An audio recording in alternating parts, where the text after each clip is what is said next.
Hi guys, I'm Martin Portlock and I'm an actor from the UK and I listen to 30 Screams or Less. It's my go-to podcast. So, you guys play your cards right and you can come to Neverland with me. Warning, 30 Screams or Less may contain spoilers about movies that have recently been released. If you haven't seen the movie, go watch it, come back, and enjoy the show. Or, if you don't want to waste your time watching the movie and rather have two random horror dudes watch it for you, we got you covered as well.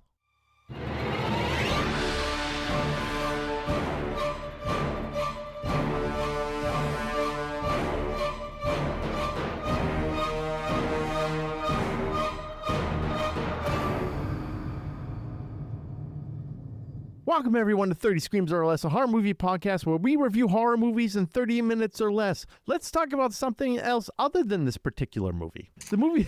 Yes, please. Yes, now. So the movie's called Project MKHEXE, written and directed by Gerald Robert Waddell, starring Ignacyo Matynia as Tim, Jordan Knapp as Nicole, and Will Jandro as Sean. The plot of the movie is, after his brother Sean dies by suicide, Tim begins filming the aftermath to process his grief. As he combs through Sean's belongings and digital footprint, he uncovers a disturbing obsession, a deep dive into a bizarre online myth about a secret government mind control program that supposedly went wrong. The more Tim investigates, the more he begins to question what's real and whether Sean's death was as straightforward as it seemed. But before we get into it, Corey, last night I was looking in the mirror and you know what? My beard was looking gnarly. And I said to myself, I can't look like this. I gotta do something. So I decided to break out Beard Octane's beard wash and conditioner along with their beard oil. And dude, my beard looked amazing.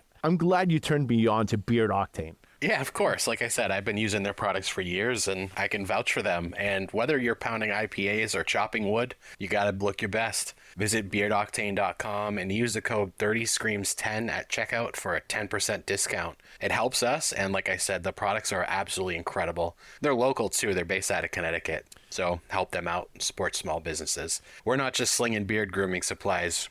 We've been using them for a while. Yeah, we have. 30 Screams or Less starts now. Corey, what did you think of Project MKHEXE?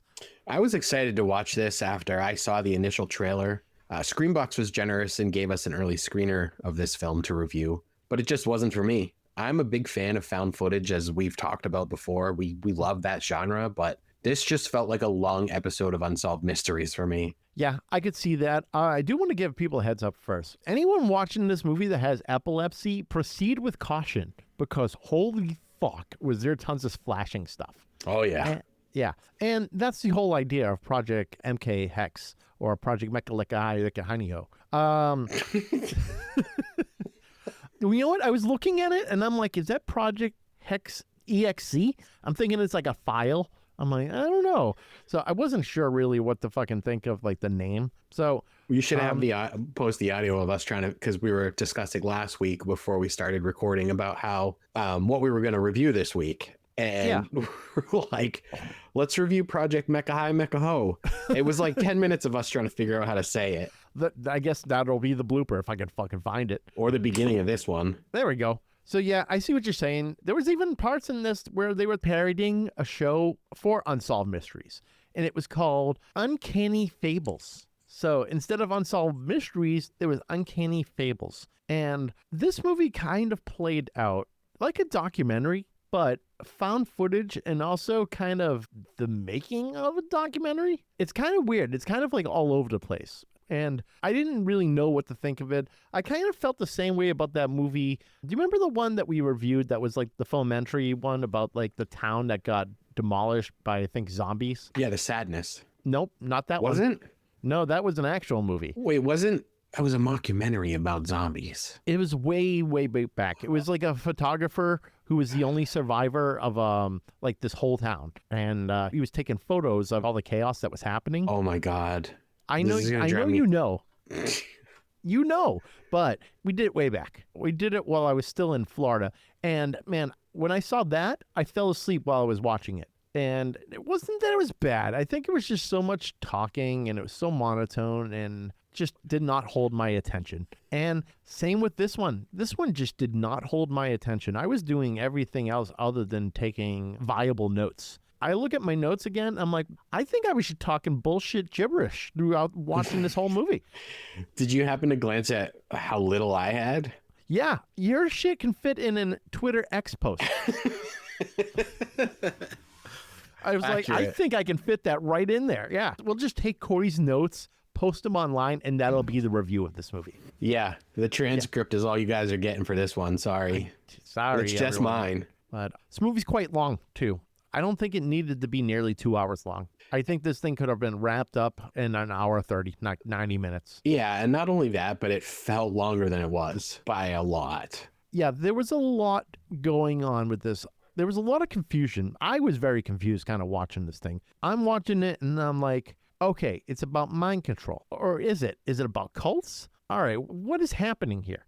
Is it about like gods? And so it was kind of like all over the place. They were talking about like an ancient civilization at one point, and they're talking about how the government created this whole program that's similar to MK Ultra called MKHEXE, and it's based off of like a German word, and it was kind of all over the place. So think of it like this, and if you think of it in this context, it makes sense. When you talk to someone who's a conspiracy theorist and they've gone down the deep end on a particular topic, it's them spitting out all that knowledge that they have at you, and you're like, okay, bro, I get it. And they just keep going and keep going. And this is kind of what that movie was. It was 2 hours of them spitting out this conspiracy and a lot of flashing in between different scenes, and like it was kind of like all over the place. I don't feel like there was much direction on where it was really wanting to go. I mean, there was one scene where it was like, oh, is this the twist? This is kind of cool. No, it wasn't a twist. That's when I got even more confused.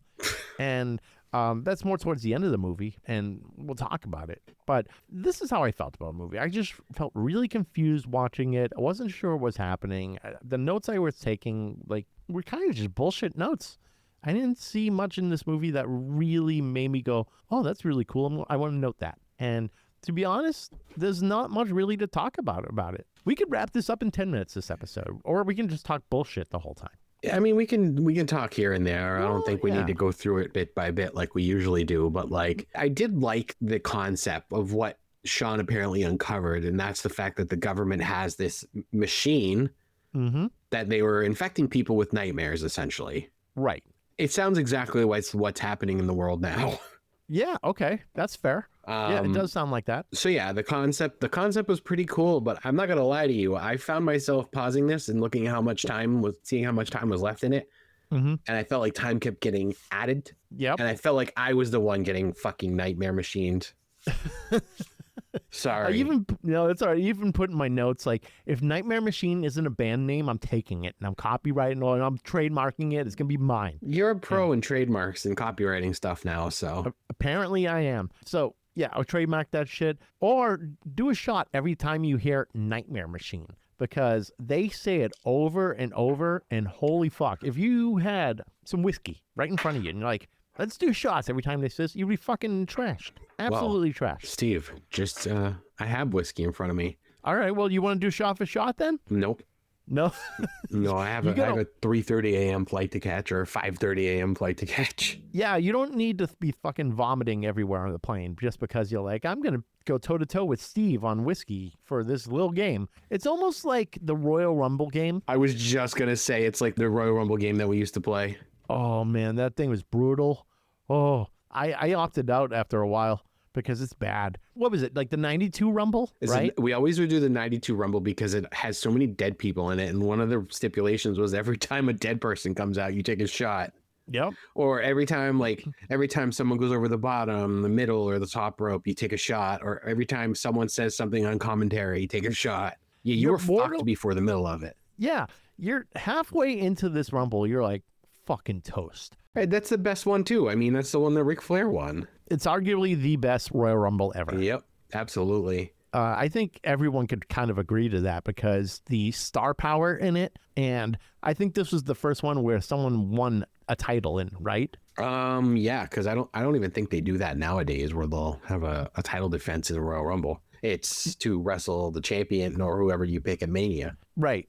And I think it was only a few years ago where Roman Reigns did the whole title thing. And he lost the title that way to Triple H. Do you remember that? Oh, that's the one where he came back and won like a bullshit title because he was already pretty much in like CFO land or whatever he is, right? Right, exactly. Okay, that's similar to what they just did with John Cena. Yeah, that's exactly it. It's basically, he won the World Heavyweight Championship for the 2016 Royal Rumble. And that's the one where Roman Reigns was putting up his title on the line against everyone because he wanted to just fucking beat everyone, I guess. So that's what happened then. Yeah, he returned to the match as an entrant number 30 and eliminated Roman Reigns. What a bastard. Ric Flair was also the first person in history to last more than an hour in the Rumble. Yeah, exactly. It's the greatest fucking Rumble of all time. Oh, so good. It is very good. I might watch that again at some point. I miss the WWE Network, so I didn't have to fucking scroll through a whole pay-per-view just to watch one thing. Now you can watch it all in Kakapipi. Yeah, on Kakapipi. Yep. In case y'all don't know what Kakapipi is, I think you should know at this. I think you should know by this point. It's Peacock. So I think Netflix is going to take WWE stuff soon enough. I don't know how long Peacock will have on that contract, but who knows? Man, I remember getting fucking WWE Network when it like just came out. Oh my God. I waited. Their website crashed. The website I remember when they had the big conference. Vince McMahon had that big press conference to announce the WWE Network was going to become a thing. Yep. And like we all went fucking ballistic. Because I remember setting an alarm in my phone because it was a date. It was in February of whatever year it came out. Okay. And I remember setting an alarm into my phone to sign up, and the website crashed like instantly. Yeah, it took me a while to fucking sign up for it, and I loved it. It was great for a long time. 2014 is when it launched. Yeah, I was right. February 24th. Good fucking memory. Damn. 2014. I can remember that, but I can't remember yesterday. Perfect. I can barely remember a lot of this movie. That's for sure. Oh, well, I mean, it's not like there was many memorable things. Yeah. I mean, there was some kind of cool stuff about it, but yeah, I'm like going through my notes of bullshit. They are absolute bullshit, man. Fuck. I Should think have I put them just, in ChatGPT. yeah, maybe I can summarize all of my bullshit notes into something tangible for the podcast. No, but basically, I could see some influence in this movie, though. And believe me here, this movie isn't all trash. This isn't like an Anchor situation. This isn't Underground either. And like, y'all don't know what Underground, we talk about it all the time. And we just think it's like one of the worst movies we've seen. That's a long lost episode that unfortunately fortunately never got posted. Fortunately, never got posted because that one we could have wrapped up in 15 minutes. Easy. That's too long. Yeah, it's too long. We could have we could have maybe 10 minutes on the intro and then 5 minutes on the review. Yeah, that sounds about right. That sounds completely accurate. I think we recorded for an hour and it was bullshit the whole time. So this movie, I could see some influence in it. I saw what I thought was like very Oliver Stone type influence in this movie because they do a lot of things like flashing and putting in little scenes or photos or whatever. And Oliver Stone tends to do that. Like if you watch Natural Born Killers, he's flipping between all sorts of different things. Like there will be a demon showing up out of nowhere and, you know, things like that. And it'll be just like mid dialogue and like a demon is being posted or it's like a weird fucking camera angle or something. And I saw a lot of that in this movie. And I think that maybe goes with the chaos of the movie because it's a very chaotic movie. There's a lot going on. There's a lot of information that's being thrown at you. And that's what I was having a hard time with is that I was having a hard time digesting all of this information because I'm like, okay, cool, mind control stuff. And then he started talking about like cults and I'm like, okay, now you're speaking my language. Yeah, it got weird because like you're following this part about Tim talking about what he's uncovered about his brother. And then we meet Nicole and like all these people who were involved in Sean's life. And then we like the screen pans over to like a documentary talking about MK Ultra and MKHEXE. And I feel like those parts of the movie were too long. Because you kind of forget that you're actually watching a movie and not a documentary about this mind control shit. So you know which, is MK Ultra real? I've never looked it up. It is. It is, okay. Yeah, it is. I don't know the full story behind it, but it was released that, yeah, it was a thing. Okay. So I think it has to do with LSD, to be honest. Yeah. I don't think they were trying to create super soldiers, but it was something. God, I don't know if I want to dive into MK Ultra while I'm on a podcast. Why does it say MK Ultra TNA? No, not that. Just MK Ultra. Okay.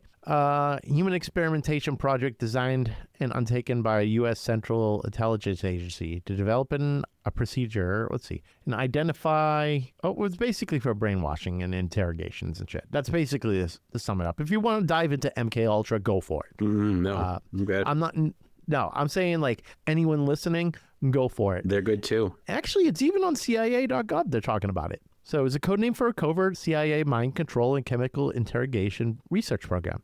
Okay. So it's an actual thing. So they took a lot of MK Ultra influence and used that in this movie because there was a lot of references to MK Ultra. And MK Ultra has to do with, as I just discussed, mind control. And MKHEXE is also about mind control, but I would say a little more chaotic. Like they couldn't control it as well as MK Ultra, so they had to discontinue it and they had to just completely get rid of it any way that they could. Now, this is where I was getting a little confused because I'm thinking like, okay, all these references to MKHEXE are being like scrubbed from the internet. It's being scrubbed from devices. Every single reference there is being removed. So now I'm thinking, okay, is the government actually removing this shit? And I'm like, okay, that's fine. You know, the government is really involved in this and they're still involved with it. They have people that are all over that shit trying to make sure it's not out there. And maybe government officials could be like brought in and they dive into that aspect. But no, they didn't do that, which didn't make a lot of sense to me. I was going to say, I feel like I'm watching this movie and there's going to be some kind of twist at the end, like a slasher film, for example, when you find out like who the killer is. Mm-hmm. I feel like something like that's going to end up at the end. Like Sean's going to have found this out in his research that something or someone he knew maybe was involved in this. Yeah. In the end, that was somehow scrubbing the internet.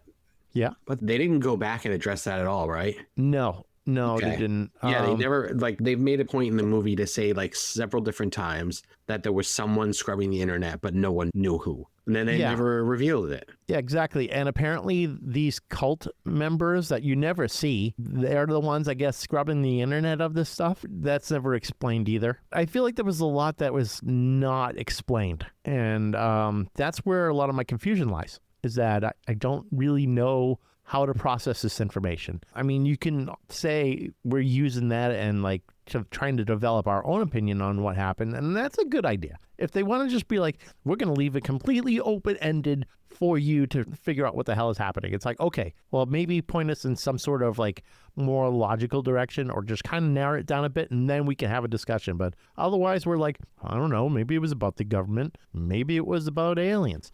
Maybe it was about a cult. Maybe it was about someone, like just one particular person in charge. Maybe it's people just going crazy. That's kind of what's happening, is that we don't know. That's what bothered me most about this, I think, is they never reveal how all this happened, essentially. They just talk about it for like, I'm going to say 4 hours. The movie's like 2 hours, people. Yeah. So it's a pretty long movie. It. There's no payoff. Yeah, there's no real payoff. Like, for instance, the parents who were basically cooked, they were real fucked up over this thing. They made it seem like they knew about this. They took the information that Sean had and they were throwing it out. They were trying to destroy it, all this stuff.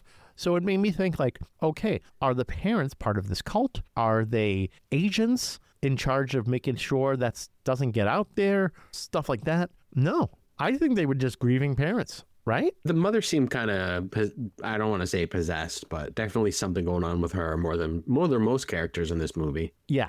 So she was definitely out there. The father was aggressive and very dismissive, just not wanting Tim to be involved in any of it. He didn't even want to be doing the documentary at all. He's just like, just let it be. Why are you doing this? All this stuff. And it's almost like they were kind of just trying to stop him from using this as his way of processing grief. And the thing is, like, they used to shoot movies when they were younger. So this was like the final movie, I guess you can say. So there was a lot of questions there. The friends, I don't even think interviewing the friends really made sense. I think they just kind of got thrown in there for nothing. Like, because eventually they were like, oh, yeah, we fell out of touch with them. Okay. Like, they didn't even. Okay, it's thanks. Like, thanks. They added nothing to the story. All they did was like, yeah, we haven't talked to him in a while. They could have all just been hanging out. Tim goes, have you talked to Sean before he died? And which they did at one point, saying, oh, no, we haven't really talked to him. We kind of fell out of touch with him. And then they proceed to interview them and saying the same exact shit. It's like, okay, you're doubling up for no reason. They could have just been left out entirely. Why interview people who were friends with Sean a long time ago, and then they go, oh yeah, he just kind of fell off. We just stopped talking. The only one that kind of played into the story that they interviewed was Nicole. Everyone else was kind of just an afterthought. Everyone else was kind of just like NPCs, basically. They were GTA characters. Yeah, they were just GTA characters. Oh, Sean was great. And they just keep walking. And then I remember Sean, and then just walks. That's all it was. So they didn't really need to be in this. They could have been taken out of the film and cut this movie down even more. So we meet Nicole, and Nicole is getting called from Tim from Sean's phone. I mean, he has Sean's phone. He has it obviously in his possession, and he found some footage of what Sean was up to while going through his digital footprint. So he meets with her, and she's a journalist, or she's like in school to be a journalist. And they start working together to developing this documentary. And then they make it seem like she's part of it. And like he's blaming her, like, you're part of this. You know why he died, and you're the reason why he died. That wasn't the case. It was really just him going crazy because he's starting to see some of this MKHEXE stuff. And I think he was just finding a way to blame her for something. I mean, I could talk all day to things that maybe didn't even need to be in this movie. But here we are. Yep. We did an episode on it. Yeah, we did a whole episode on it. I don't want to shit on it entirely, but it's not my cup of tea. I will say that. I like found footage, but fomentary, remember, that's an old one we haven't used in a while, fomentaries, which is not even a word, it's a word I created. It's like the fake documentary. Okay, so fomentary or mockumentary just doesn't do it for me. I don't know, even like comedies, I'd watch it and I go, it's okay. Did you see that they're making a sequel to Spinal Tap, speaking of this? Yes, which is a mockumentary. Right, but it's good. Yeah, I mean, God, I barely even remember the first one, but I couldn't even tell you what happens in it because it's been so long. So I'll have to go back and watch that. Yeah. But I can't really think of any mockumentaries off the top of my head that are funny. CB4, maybe? Remember that? Yeah, was it Chris Rock? Yes, it was Chris Rock. Okay. Ooh, I was like, I'm going to fuck up right now. No, you got it. It's based off of NWA. Okay. What does that stand for? CB4? Never mind. No, I'm not saying what NWA stands for. Absolutely not. You're on the wrong podcast, bud. So I'm just reading the plot. A guy makes a documentary of the rap band CB4 by following them. CB4 got popular by stealing Gusto's name, background, and image. He wants them dead. Yep. So it's a mockumentary. It's good. Yeah, it's a ridiculous movie. If you haven't checked it out, give it a watch. It's a good watch. So these type of movies don't really do it for me. I do like found footage films, though. There are some that are fucking spectacular. Yeah, we've talked about this several times. I mean, like Deadstream. Fantastic movie. But I was going to say Paranormal Activity because there were some scenes in this where I was getting real Paranormal Activity vibes from it. Oh, for sure. And like, so I remember watching like the first, second one, third one, whatever, and thinking this seems extremely realistic, almost like it could be like we were watching real footage. Yeah. Yes, they did a great job with those early films, but now it's just one of those movies that gets a new one every year. Oh, does it? I haven't checked out any of the newer ones. Yeah, it's been a while for sure. It's basically Megan. Oh, okay. I actually honestly like the first four. How many are there at this point of those movies? I know there's 4 of them. Which ones? Of Paranormal Activities, not Megan's. Megan's going to be a thing, though. I'm going to ask ChatGPT. Oh, God. So the first half hour of us being on this little call here, we just did ridiculous ChatGPT stuff. We're like, okay, we need to record this episode because we just kept going. We would have kept going until we're like, oh, fuck, it's 10 o'clock at night. Maybe we should skip this week. I was like, can we just not record an episode and just keep doing the ChatGPT stuff? I'm having more fun. Yeah, and I was like, we should do this. We should get this done. Side note, there are 7 films. 7? Ooh. The last one was 2021. All right. Damn, 7 of them. Holy shit. Okay, so I've seen the first 4. I haven't seen the others. You should keep it that way. Yeah, are they bad? Is this bad reviews? I don't know. I've never seen them either. I don't think I've watched past the third one. I'll check them out. The fourth one's not bad. It's a continuation of like the same family, which is kind of cool. So they kept it like, they didn't make it like some sort of like random family all of a sudden has this shit happening. It's all has to do with culty shit. It's culty shit. I love culty shit. We've talked about this numerous times. So and it's one of the reasons why I love it. It's also very cheap to make, right? Those are pretty cheap to make. The first one cost $150,000 to make and made an ass ton of money at the movies. And let's see, what was the fucking return on that? How much? On Paranormal? The first one? Let's see, Paranormal Activity gross. Oh, I'm sorry, it cost $15,000? Is that right? Woo. 193 million worldwide. Okay. How much did it cost? I think that's it. Cost $15,000. It cost $15,000 to make that movie, and it grossed 194.2 million worldwide. Jesus, imagine being the director.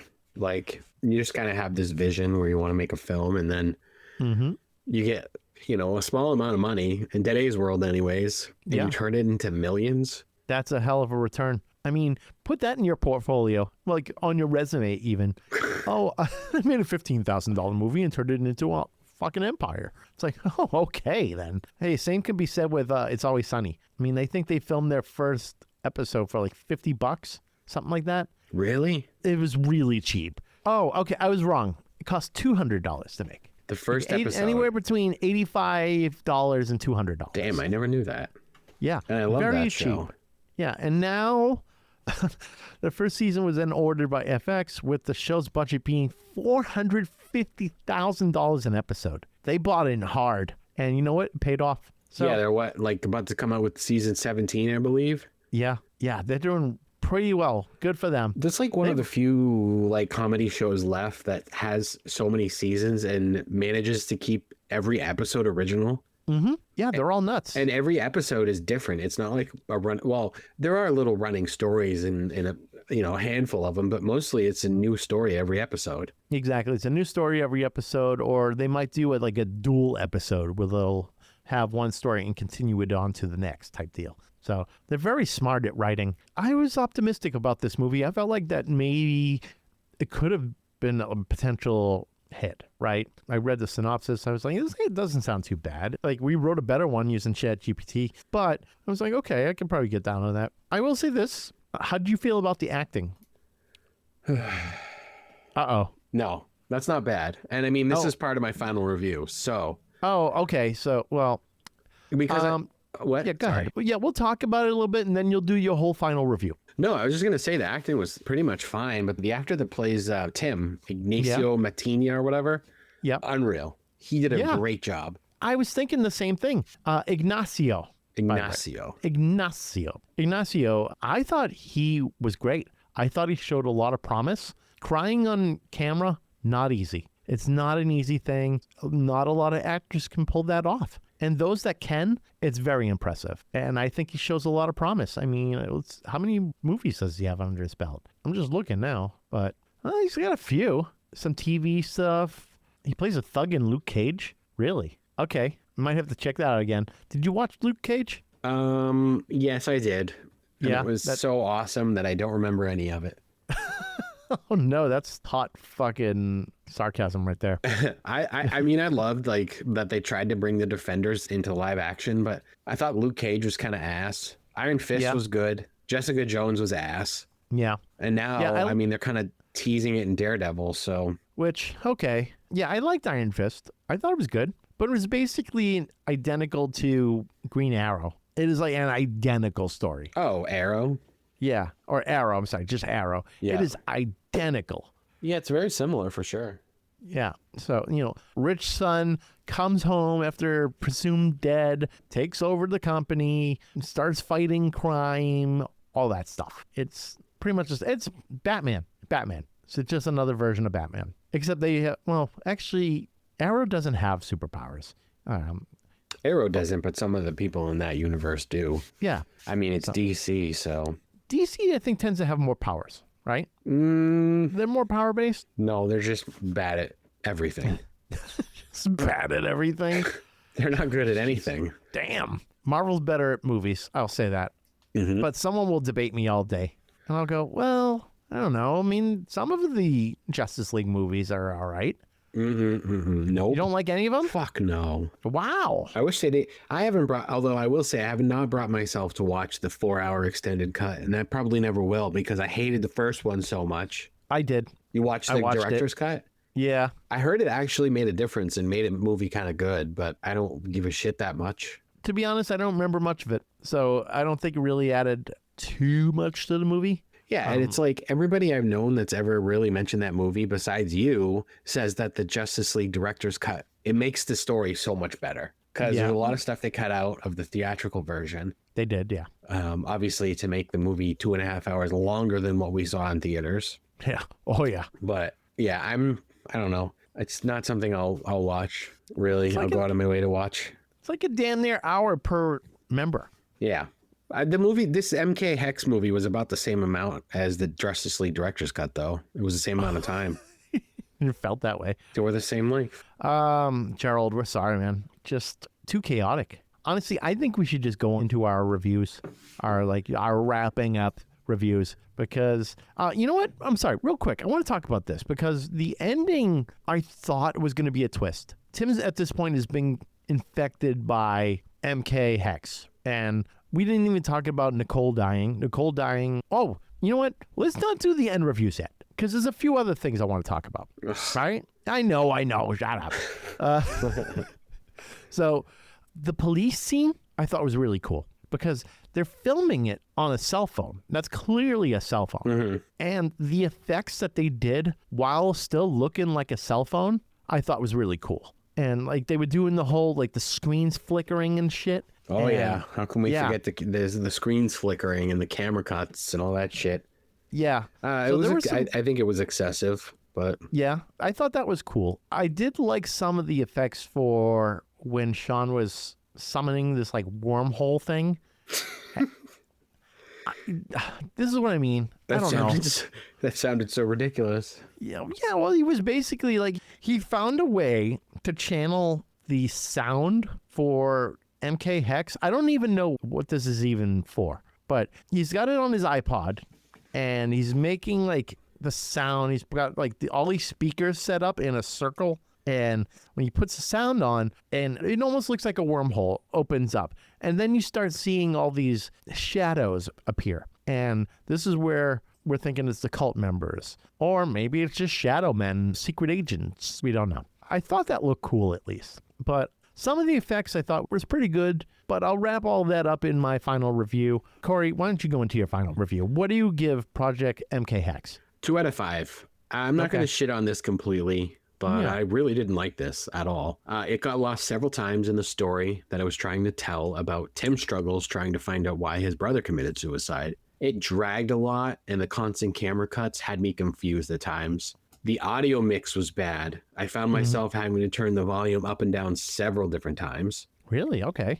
And we talked about this briefly before, but the only reason I'm not giving this a 1 is because of Ignacyo Matynia's performance as Tim. He's an amazing actor who did a great job making the viewer feel his pain. Yep. I can see that 100%. And that kind of goes with what Martin Portlock was saying, is that as an actor, you go in, you do the best that you can. And if you perform the role to best of your abilities and the movie's shit, then you can kind of walk away and go, I did the best that I could. Everything else after that is out of my hands. Yep, definitely. And I think that's probably what happened here, is that Ignacyo did the best that he could with what he had. And I thought he did great. Same thing. I'm going to go with a 2 out of 5 on this. I don't think this movie really knew what it wanted to be, because it wavers between mind control conspiracies and cults being behind the whole MKHEXE deal. The thing is, if the government wanted to use mind control to control people, then why use cults? Cults are they're the ones that want to do the controlling. So I was like, that doesn't even make any sense. It defeats the whole purpose of them wanting to be in control. Overall, I felt this movie was just very confusing, and it played out like someone being an ultra conspiracy theorist. If that was the goal, then they pulled it off. It was also far too long. Practical effects were mid, and the suicide scene was absolutely cringeworthy because that rope wasn't even tight. Oh, with the little kid, yeah. That wasn't a little kid. That was Sean. That was Sean. I mean, but he looks very small, and that, like, he must have been really young when he died. Yeah. But yeah, it shows him hanging himself in the garage there, and it didn't even look like it was, like you said, it was tight. You could see this ginormous gap in the rope, and it looks like he's just holding the front of it. And I'm like, oh my God, okay. Like, I don't know. I clearly saw that there was some sort of harness keeping him afloat. And so it was clear as day because you see his shirt was like real big looking. I will say this, some of the visual effects used in the movie were done minus the scene of a bird hitting a window with a ton of bugs flying in it. You can tell that was really just kind of half-assed CGI. But as a whole, I thought the movie was fine. Probably wouldn't watch it again, but if you're big on found footage films, then I say give it a shot. It might be your thing. You can watch it now on Screambox. All right, everyone, be sure to like, follow, and subscribe on Facebook, X, Instagram, TikTok, Threads, and YouTube. Leave us a 5-star review on all podcast platforms so we can get some more exposure. Of course, tell your friends. Both our intro and outro music are courtesy of Andrew Scott Bell. Be sure to check out Andrew on all major streaming platforms. And if you see Winnie the Pooh, Blood and Honey on vinyl in the wild, be sure to pick it up. We're also part of the Shining Wizards Network. Be sure to visit shiningwizardsnetwork.com. They're an awesome podcast network ranging from wrestling to heavy metal, horror, all that good stuff. So check that out. Visit 30screamsorless.com for all previous episodes and transcripts to go with those episodes. Also, check out beardoctane.com for their whole line of grooming supplies. And be sure to use the code 30screams10 at checkout for 10% off your order. And if there's anything you want us to review, send an email to 30screamsorless@gmail.com or hit us up on social media. Use hashtag 30screamsorless. And also, we have some awesome merch for sale on our website, so definitely check that out. If you go to our website, at the very top, there's a shop link. Click that link, and you'll see all sorts of shirts, hats, mugs, things like that.